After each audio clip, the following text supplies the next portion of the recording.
hari ini kita melakukan percakapan praobservasi sebagai persiapan awal.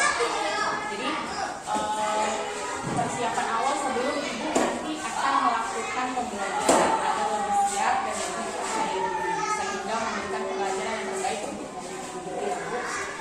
Ada beberapa pertanyaan yang akan saya sampaikan kepada ibu. Yang pertama berkaitan dengan tujuan. Jadi kira-kira apa tujuan yang ingin ibu capai? Sebelumnya tujuan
pasar-pasar pakai nomor antrian nggak sayang? Pakai nomor antriannya pasti ada angkanya. Misalnya Miss buat angkanya 127. Ini 1, 2, 7. Kalau gitu artinya kan 127. Tapi kalau dibilang 127, ya kan? Iya. Angka 1 ini jumlahnya berapa ya? Bagus, ratusan. Nilainya berapa sayang? Bagus, 100. Angka 1 ratusan. Angka 2 berapa sayang? Angka 2 puluhan. Bagus. Angka 2 puluhan. Angka 7 bagus, satuan. Oke, kalau angka 1 ini nilainya berapa tadi? 100. Angka 1 nilainya 100. Yang angka 2 berapa? Iya, berapa nilainya? 20. Ya kan? Angka 7. Iya, itu apa sayang? 1 satuan. Jadi dia 7 satuan. Ya.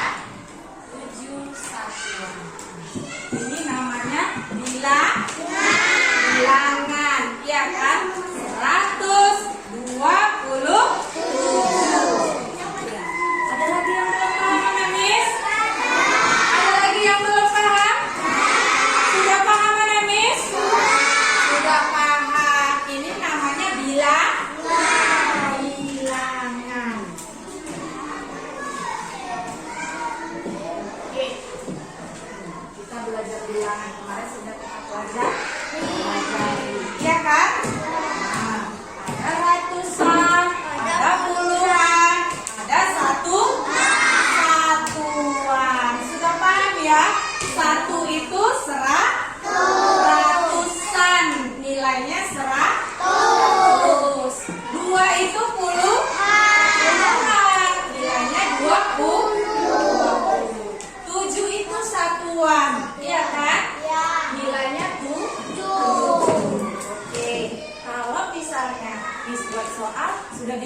Satu orang maju ke depan saya.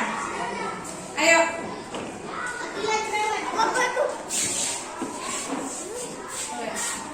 Tuliskan dulu lambang bilangan nomor 4. Iya. No, lambang bilangan. Bacaannya sayang. Iya.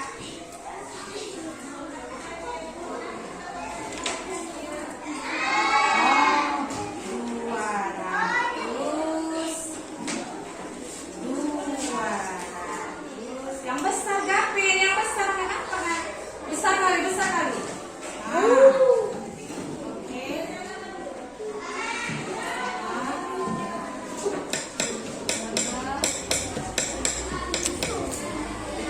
50.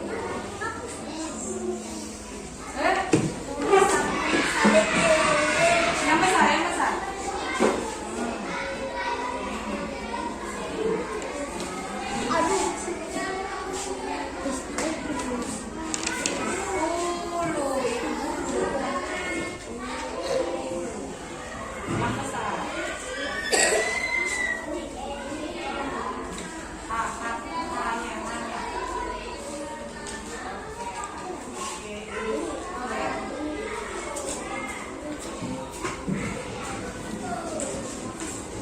Oke, udah selesai?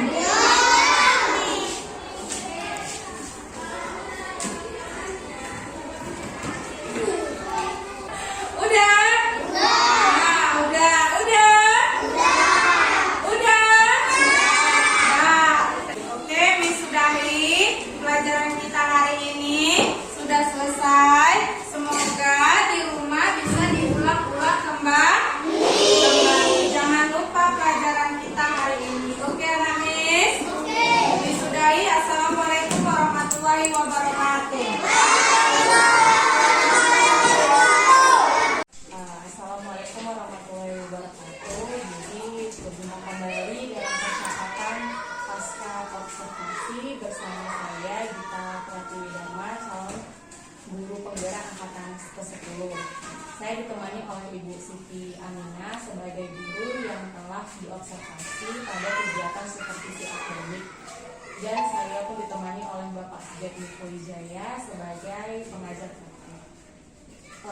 Selamat pagi Bu Siti, selamat pagi Pak Miko. Bagaimana kabarnya? Alhamdulillah sehat. Ya, jadi di percakapan pasca observasi ini saya akan melakukan beberapa pertanyaan kepada Ibu Siti tentang proses jalannya pembelajaran yang sudah Ibu lakukan. Jadi untuk mengevaluasi proses pembelajaran yang telah Ibu lakukan. Jadi Bu, untuk pertanyaan yang pertama, bagaimana Bu perasaan Ibu terkait dengan observasi kelas yang telah Ibu lakukan? Perasaan saya agak deg-degan juga karena yang saya ajari ini masih kelas rendah, banyak tantangannya juga. Tapi setelah mengajar saya dengan menggunakan metode ini sudah cukup baik, tapi saya akan terus lebih banyak belajar lagi karena siswa yang saya hadapi butuh banyak bimbingan, butuh banyak dibimbing. Apalagi kan masih kelas rendah ini kita harus lebih banyak berperan supaya siswanya juga lebih aktif. Jadi karena siswa kelas rendah jadi masih butuh banyak bimbingan ya Bu ya. Lalu Bu, bisa diceritakan kembali Bu, area pengembangan apa yang Ibu lakukan di dalam kelas dan pembelajaran apa yang sudah Ibu lakukan di dalam kelas? Kalau area saya lebih ke keaktifan siswa serta pengelolaan kelas. Itu yang saya buat ada dua. Jadi yang pertama itu keaktifan siswa karena ada beberapa siswa yang sama sekali tidak aktif. Jadi perlu interaksi dari saya supaya siswa ada umpan baliknya supaya aktif lagi. Kalau pengelolaan kelas ada juga beberapa siswa yang masih namanya juga anak-anak ya, masih ada yang bermain-main, ada yang kurang